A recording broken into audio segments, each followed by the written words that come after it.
വിദ്യാർത്ഥികളെ ലക്ഷ്യം വച്ച് ലഹരി മാഫിയ. വിദ്യാർത്ഥികൾക്ക് MDMA വിൽപ്പന നടത്തി വന്നയാൾ പിടിയിൽ. ഏലുക്കര സ്വദേശിയായ മുഹമ്മദ് നസീഫിനെയാണ് വരാപ്പുഴ എക്സൈസ് സംഘം അറസ്റ്റ് ചെയ്തത്.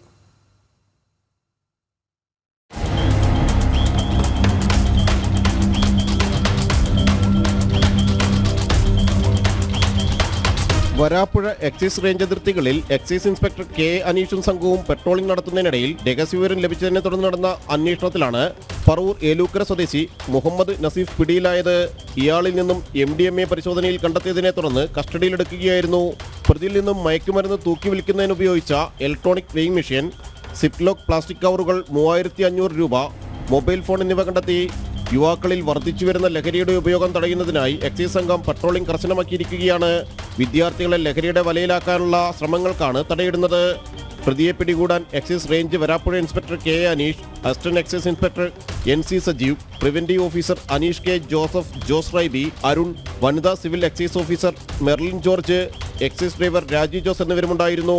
കോടതിയിൽ ഹാജരാക്കിയ പ്രതിയെ ആലുവ സബ് ജയിലിൽ റിമാൻഡ് ചെയ്തു. ജനം, കൊച്ചി.